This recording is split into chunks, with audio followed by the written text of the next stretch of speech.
कार्तिक मास कथा 23वां अध्याय। नैमिषारण्य तीर्थ में सूत जी से इतनी कथाएं सुनने के बाद ऋषि मुनियों ने निवेदन किया, हे सूत जी, अब आप कृपा करके भगवान के चरणों से उत्पन्न हुई गंगा जी का महात्म्य सुनाइए। तब सूत जी बोले, हे ऋषियों, इस संबंध में नारद मुनि ने जो कुछ राजा पृथु से कहा था वही मैं तुमको सुनाता हूँ, ध्यान पूर्वक सुनो। समस्त देवताओं और दैत्यों को उत्पन्न करने वाले महर्षि कश्यप जी की 2 पत्नियां थी। एक पत्नी का नाम अदिति था और दूसरी का दिति। आदित्य के पुत्र देवता कहलाए तथा दिति से दैत्यों की उत्पत्ति हुई। भाई होते हुए भी देवताओं तथा दैत्यों में जन्म से ही परस्पर वैमनस्य चला आ रहा था।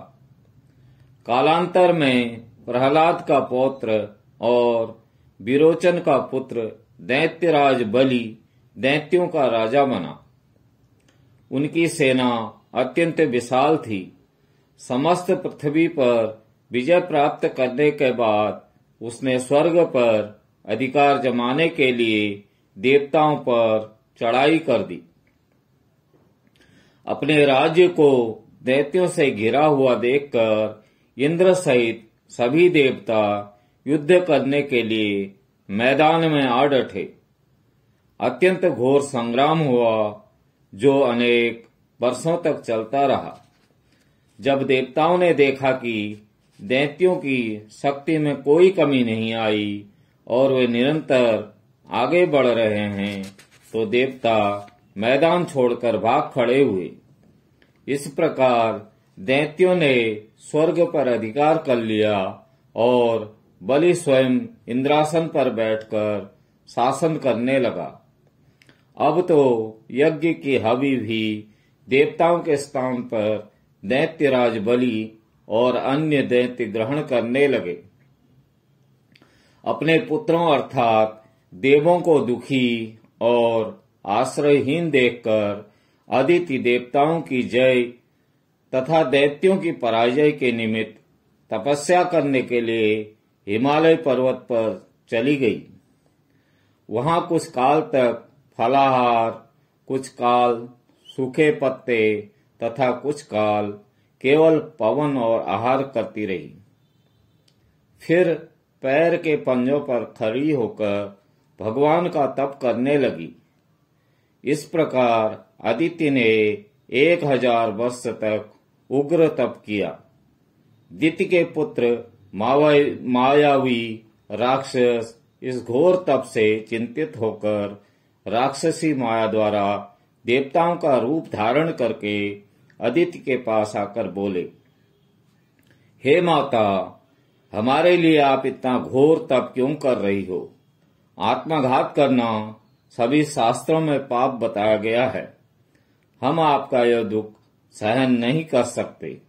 कोई भी पुत्र माता से विमुख नहीं हो सकता और न माता को दुखी देखकर सुखी रह सकता है। हे माता जी, शास्त्रों का कथन है कि जिसके घर में कल्याणकारिणी माता नहीं तथा प्रिय बोलने वाली पतिव्रता स्त्री नहीं, उसका जीवन निरर्थक है। अतः आप अपना तप छोड़कर हमारे साथ चलिए और हम पुत्रों को सुखी कीजिए। मायावी दैत्यों के इस प्रकार कहने पर भी अदिति समाधि से विचलित न हुई। तब उन्होंने अदिति को मार डालने का निश्चय किया। इस कुकृत्य के लिए दैत्यों ने उस वन में आग लगा दी जिसमें अदिति तप कर रही थी।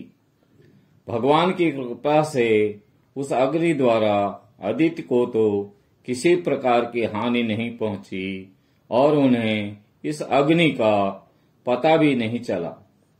भगवान का सुदर्शन चक्र आदित्य की रक्षा करता रहा और सभी दैत्य स्वयं ही उस अग्नि में जलकर भस्म हो गए। इस प्रकार देवताओं का फिर से स्वर्ग पर अधिकार हो गया। इति 23वां अध्याय समाप्तम्। भज मन नारायण नारायण नारायणम्, श्रीमन नारायण नारायण